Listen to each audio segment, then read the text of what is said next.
45 minutes. waaw Ça a été projeté entièrement devant le président. waaw. Voilà. donc président gis na lépp. Voilà. mi ngi noonu. aywa xam naa dinañ occasion dikkaat ci parce que il faut ñu seetaani film bi aussi parce que loolu moo ñu war pour xam dëgg-dëgg lan moo ci nekk.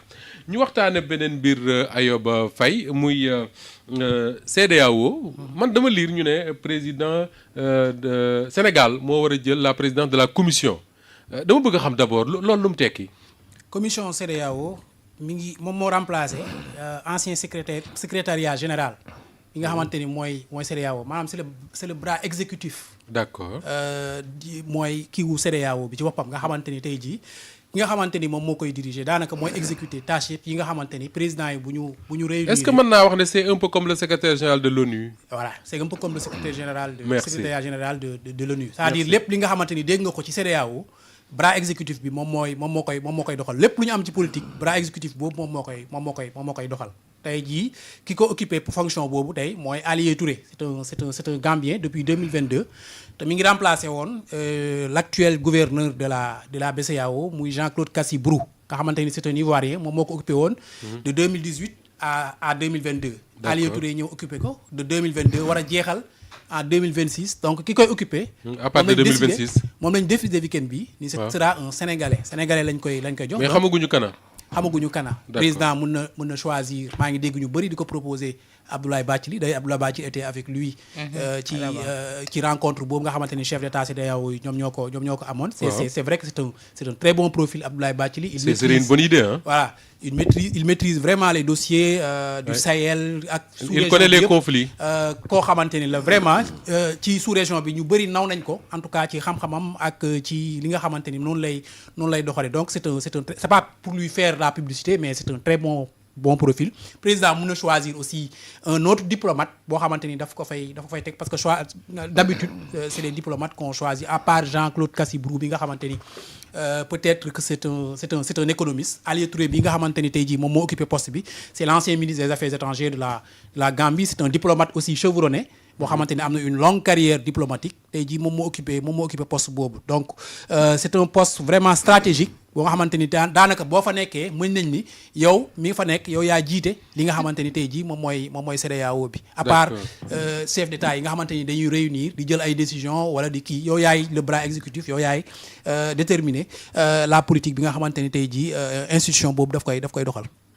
Awa Diom Dia est-ce que dañuy jàpp ne bon c'est un succès diplomatique du président Bassirou Diomaye Faye wala dañuy jàpp ne c'est un succès de la diplomatie sénégalaise depuis des années parce que enfin je sais pas ba xam mën na nekk en 18 mois le président liggéey fi loo xam ne mën na fay am loo xam ne Macky Sall amu ko fi woon Abdou Diouf amu ko enfin Abdoulaye Wade amu ko fi woon. dañu naan état continuité la mais suñu waxee ne lii Sénégal ça fait plus de 50 ans amuñu ko woon. waaw. mu dellu si waat mun nañoo wax ne c'est la diplomatie sénégalaise qui rayonne. mais Moustapha ci lan la ñu tombé moo di CEDEAO dama naan su doon yàq dañ naan yuq ba nekkatu fa. CEDEAO. waaw c'est vrai que waa AES ñoom dem nañ seen yoon de. non dama naan su doon yàq yuq ba nekkatu fa. léegi nag tey yow Sénégal nga hérité loolu te fii rek ñiy tabb ki fay toog en juin la dégg naa. juin la fay dem juin 2026. juin 2026. D'accord. Donc le président a largement le temps de choisir. mais Moustapha mu lay won liggéey bi nga xamante ne mi ngi leen di xaar. waaw lu rëy. parce que tey su ma ne la CEDEAO su doon yuq ba nekkatu fa moom moo di ne tey jii CEDEAO quoi qu'on puisse dire ne fait plus l'unanimité. Ibrahima Sall nee na la CEDEAO est morte. La CEDEAO ne fait plus l'unanimité Moustapha. tey jii soo xoolee contexte bi ñu nekk AES ni mu ci génnee lan moo des ci CEDEAO lan nga yàgg dégg ñu naan la association des chefs d'État. waaw ñoo xamante ne tey si seen ay prise de position ni ñuy arbitrer ça dépend de la tête du client tey yow nga bëgg ñëw bëgg fédérer waat ñëpp à un moment donné au début de son mandat le président Diomaye am na foo xamante ne jëloon nañ ko mu nekk koo xamante ne mën na nekk trait d'union entre la CEDEAO et les pays de l'AES. mais après quelques remorques yooyu gis nga ñenn ci AES ñuy braqué woo par rapport à ces prises de position par rapport ak yenn ci ay présidents yoo xamante ne jàpp nañu ne ñooñu c'est des gens peu fréquentables kon tey jii y a un gros problème boo xamante ne tey jii war nañ ko régler pour CEDEAO fédéré waat mais que tey jii Sénégal bi nga xamante ne tànn nañ ko mu nekk koo xamante ne tey trait d'union bi ñu doon xaar ci moom au début. waaw Moustapha mu delloo si waat loolu pour redorer blason bi mais man yaakaar naa ne am na yu bëri ponk yu bëri yoo xamante ne war nañ ko soppi ci li nga xamante ne moo di CEDEAO surtout l'aspect sécuritaire bi nga xamante ne tey jii soo xoolee les pays de l'AES ak pays ñi nga xamante ne ñun moom la ñu nekk suñu ay frontières Moustapha. tey insécurité bi. oui mu doon premier jalon boo xamante ne moom lañ leen di xaar ci seen magistère bi. de ce fait beneen problème la boo xamante ne man pour man. ce sera pas chose aisée du tout. Oui. Parce que dafa am jéego yoo xamante ne defoon nañ ko ñu amoon yaakaar ci Sénégal ak njiit yi fi nekk mais après quelques temps de gouvernance ak yooyu ak rawatina ci wàllu diplomatie boobu ñuy wax rawatina dans la sous-région Moustapha ces pays de l'AES ñu ci bëri dañu braqué wu. bu baax il faut pas que loolu aussi ñu fàtte ko. alors Georges am na une première chose mooy ndamal diplomatie ndamal Sénégal ndamal président de la République bi nga xam ne moom moo ca liggéey mais li Awa Diop Ndiaye wax mooy les défis yi nga xam ne moo nekk seen kanam parce que Sénégal bi ñuy soog a départ positionnement wu Bassirou Diomaye Faye ak Ousmane Sonko dañ doon wax ne ñoom mën nañoo wax ak les deux parties maanaam waa AES ak li des ci CEDEAO ba Ousmane Sonko sax defe naa demoon na fi Mali demoon na fi Burkina Faso tey jii est-ce que profilu quelqu'un comme Abdoulaye Bathily mën na aider à refaire la CEDEAO ak waa Mali waa Niger waa Burkina Faso. Non seulement c'est un succès diplomatique pour le Sénégal. dama wax ne succès bi nga xam ne Bassirou Diomaye def si liggéey bu am solo parce que Awa Diop mu ngi koy wax l'État est une continuité. Sénégal nag je pense que son choix n'est pas gratuit parce que boo gisee CEDEAO nu mu demee Bassirou Diomaye bu mu door a ñëw. moom lañ njëkk a désigné pour mu jéem a dox tànk jàmm diggante CEDEAO ak les gens de l'AES. C'est vrai. Peut-être il s'était même donné pour mission de les ramener à la raison. de les ramener à la maison pour ñu bokkaat CEDEAO malheureusement antuwul donc tey bu ñu tànnee doomu Sénégalais mu naan a jiite la commission ma yaakaar ne il a une très très lourde charge parce que dafa tollu jamono doo xam ne ñu bëri ñu ngi ŋàññi CEDEAO parce que nu mu nekk au lieu mu nekk la CEDEAO des peuples. ouest africain mu nekk la CEDEAO des chefs d'État genre syndicat des chefs d'État yi nga xam ne parfois seen intervention da ngay waar boo gisee parfois mu am ci biir CEDEAO te loolu yaakaar naa le prochain secteur général dina si taxaw mooy lan mooy que CEDEAO nekkal askan wi tu as vu parce que là sur le plan politique ku ne xam na ne CEDEAO CEDEAO ça ne va pas du tout moo tax bi ma déggee ñu jël décision nee na léegi tolérance zéro avec les coups d'État ma ne ko j'applaudis parce que coup d'état yi tamit vraiment Afrique fii c'est les coups d'état hebdomadaires ou semestriels loolu ça ne doit plus continuer te ku si def coup d'état aussi qu'on traite les putschistes au même pied oui de la même manière li xew benee keroog à la minute qui suit la CEDEAO wàcc ak doole daal di décourager gars yi mu xew fii Gambie il y a quelques années ñoom ñu jóg taxaw génnee seen avion yi dem fekk Yaya Jammeh fële tiital ko fitnaal ko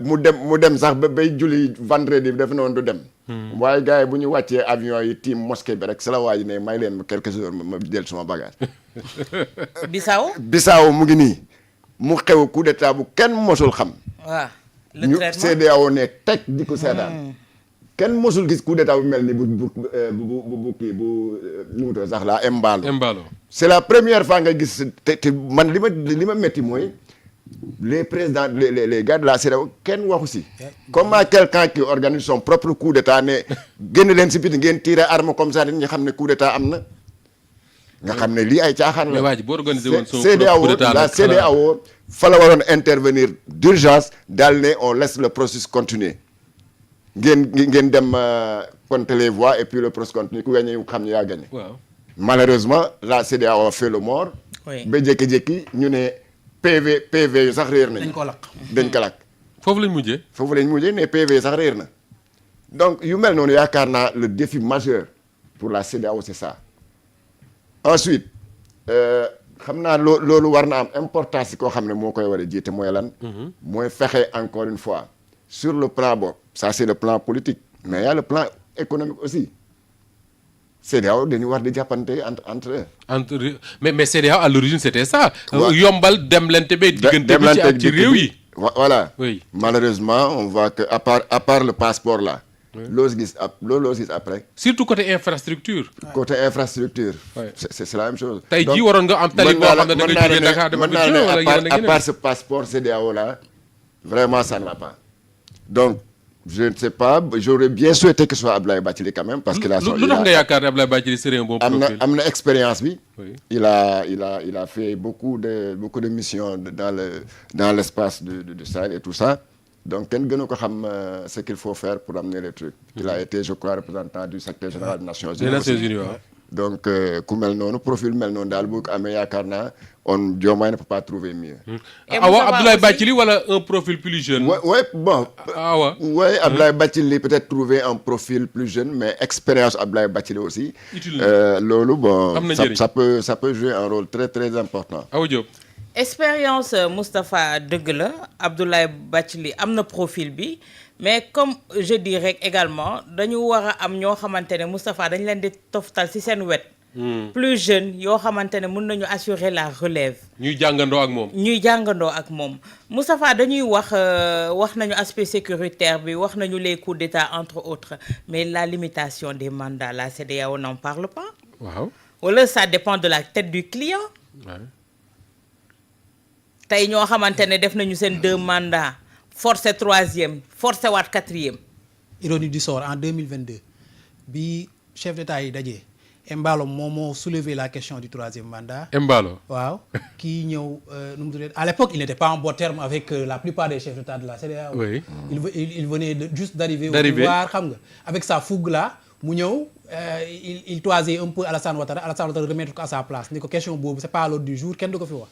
Et après 2 ans ou 3 ans plus tard Alassane a fait son 4e mandat lui il a essayé de faire un 3e mandat. voilà mooy wax joobu Moustapha nga xamante ne également bu fekkee ne CEDEAO daf ci war a wax na ci moo tax ma ne la à la tête du client la ñu war a bàyyi moo leen di jox li nga xamante ne moo di légitimité. parce que tey jii mun nañu wax benn affaire gis nga CEDEAO la venue de Diomaye à la présidence dem di jéem a xool naka la leen di polirer également joxaat na beneen souffle de vie à la CEDEAO. CEDEAO. la Si. jeunesse de Diomaye. si Oui. joxaat na leen beneen souffle de vie parce que tey jii bu fekkoon ne Diomaye dafa ñëw braqué wu ne aw ma dara lu may seq ak CEDEAO parce que moom daf leen yàgg ŋàññi CEDEAO ni muy doxee. waaw. regroupement de syndicats de présidents xaw ma la nag syndicat des présidents mais tey bi mu ñëwee dafa dem fekki leen jéem a waxtaan ak ñoom ñu ba poussé waat benn ouf de soulagement commencé waat di dundaat. mais en même temps am na ñu koy reprocher moom président Diomaye wéy ak xaritoom xaw ma ak ñu mel ne Alassane Ouattara par exemple. Ben si parce que loolu moom Moustapha c'est vraiment gauche man su ma gisee koo xamante ne tey yow da nga doon ŋàññi démb ay doxalinam tey ngeen bëgg mel ni mburoog soow qu'est-ce qui s'est passé entre-temps. mais est-ce que c'est pas le statut du président bi mu incarné léegi moo koy. parfois Oui. il faut comprendre les présidents statut bi ñu toogee c'est-à-dire c'est pas le Diomaye qui était dans l'opposition et qui tirait sur tout ce qui bougeait tey jii c'est le président de la République du Sénégal il est appelé bu nekkee ak ay collègues am président au niveau de la CEDEAO mu am un certain comportement ne pas faire preuve d'inélégance vis-à-vis de ses pairs présidents de la CEDEAO moo waral tey jii bu Alassane Ouattara di prêter serment mu dem rafetal diggante bi ba mu rafet parce que après au-delà de tout ça le Sénégal et la Côte d'Ivoire c'est des partenaires économiques Oui. yoo xamante ni mënoo ko nier c'est les deux moteurs de nekkee l'UEMOA. partenaire fa la nekkee comme noonu la nekkee partenaire économique avec le Mali avec le Burkina donc nous sommes appelés tey jii suñu booloowee ba caméra yi teew ñu rafetal diggante yi ba mu rafet. Oui, Ayoba, c'est comme Guinée-Bissau man je dis souvent que ni président de la République bu Sénégal mu tudd Bassirou Diomaye